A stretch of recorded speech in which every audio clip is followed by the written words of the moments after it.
अस्सलाम वालेकुम।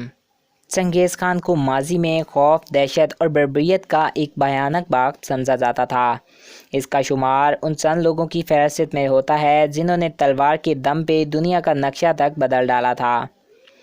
ये एक मंगोल सरदार था जिसने 13 साल की उम्र में तलवार उठाई और 40 साल की उम्र में वो बादशाहों का बादशाह बन गया। 1662 ईस्वी में चंगेज़ खान दरिया अनान के इलाके में पैदा हुआ। इसका असल नाम तमोजन था, जिसका मतलब होता है लोहे का काम करने वाला। तमुजन की पैदाइश के बाद कुछ लोगों ने पेशन गोई की कि ये लड़का बड़ा होकर जुल्म जाबिर हुक्मरान बनेगा। मंगोल कौम इस वक्त वहशी किस्म की एक कौम थी। ये लोग छुपकर घात लगाकर 12 सींगों का शिकार किया करते थे। जब तमुजन पैदा हुआ इसकी कौम कई सैकड़ों हिस्सों में बंट चुकी थी, हत्ता कि इनका अपना कबीला भी इनसे नाराज़ था। ये लोग इतने वहशी थे कि 12 सींगों की आंतें भी खा जाते और खून भी पी जाते। अभी तमुजन छोटा था कि इसके बाप को दुश्मनों ने जहर देकर कत्ल कर दिया।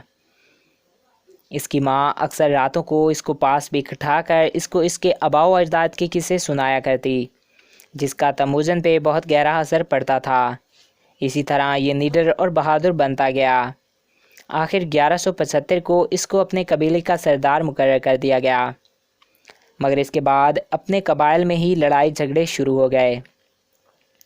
लेकिन इसने सब कबाइल को इकट्ठा करके और मिलकर सब कबाइल को फतह करने का इरादा किया, जो सब ने कबूल कर लिया और इसकी दानिशमंदी के कायल हो गए और इसे सरदार बना लिया और इसे चंगेज़ खान का खिताब भी दिया। इसने चीन को 2 मरतबा फतह किया और 1214 और 1218 में 2 चीनी रियासतों हया और किन पे कब्ज़ा कर लिया। इसके डर और खौफ ने लोगों को घेर लिया और इसने ऐलान करा दिया कि जो चंगेज़ खान के ख़िलाफ़ खड़ा होगा इसको कत्ल कर दिया जाएगा और जो इसके साथ खड़ा होगा इसको कुछ भी नहीं कहा जाएगा।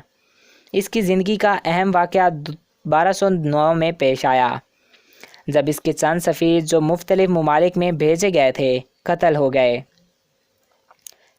चंगेज़ खान ने इस वाक़े को आलमी सतह पे उभारा और इस दिन वो दुनिया को फ़तह करने के इरादे से निकल खड़ा हुआ। इसी साल इसने शुमाली चीन और अफ़गान सरहद के कई इलाके फ़तह किए। इसके अलावा बुखारा, समरकंद, शाहपुर, हर्रात, तुर्कमानिस्तान, अज़रबैजान, तब्रेज़ और खरासान पे भी कब्ज़ा कर लिया। इसकी फ़ौजों ने रूस और शुमाली हिंद तक यलगार की। इस तरह ये 6500 किलोमीटर रकबे का मालिक बन गया। इसकी सल्तनत शुमाली चीन से जॉर्जिया तक फैली हुई थी और ये इस सब के लिए इससे 84 लाख लोग कत्ल करवा दिए थे। इसके लश्कर की रफ्तार बहुत तेज़ थी। ये वहाँ एक हफ्ते में पहुँच जाता था जहाँ दूसरी कौमों को 1 माह लगता था। इसीलिए इसने अपना सारा लश्कर घोड़ों पे मुंतकिल कर दिया और पैदल दस्ते ख़त्म कर दिए। इसके हर सिपाही के पास 3 घोड़े होते थे। इसका लश्कर बहुत ही जालिम था। ये जब भी कोई शहर फ़तह करते तो खोपड़ियों के मीनार तामीर करते और वहाँ के बूढ़े, जवान, बच्चों और हत्ता के हैवानों को भी कत्ल कर देते। चंगेज़ खान 1227 18 अगस्त को एक जंगी मुहिम के दौरान मारा गया और इसके बेटों ने इसको इसके ख़जानों और घोड़ों समेत इसको किसी नामालूम जगह पे दफना दिया। यूँ इसकी कब्र 800 सालों तक दुनिया की नज़रों से ओझल रही, मगर अक्टूबर 2004 में चंगेज़ खान का मकबरा दरियाफ्त हुआ और दुनिया को पहली बार इसकी मालो दौलत और शान शौकत का अंदाज़ा हुआ।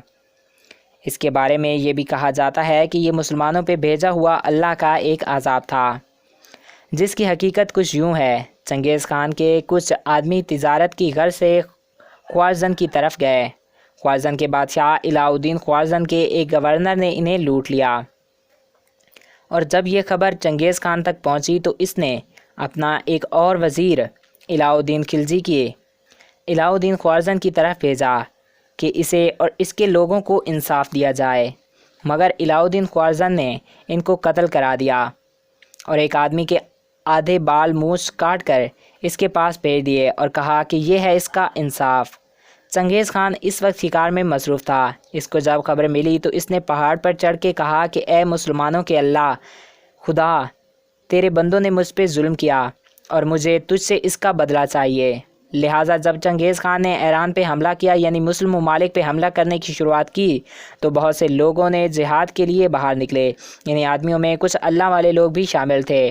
وہ لوگ جب جہاد کے لیے نکلے تو انہوں نے دیکھا کہ چنگیز خان کے لشکر کے پیچھے فرشتوں کی جماعتیں موجود ہیں، اور وہ کہہ رہی ہیں، اے کافر جماعت، ان ظالموں پہ ٹوٹ پڑو اور انہیں ختم کر دو۔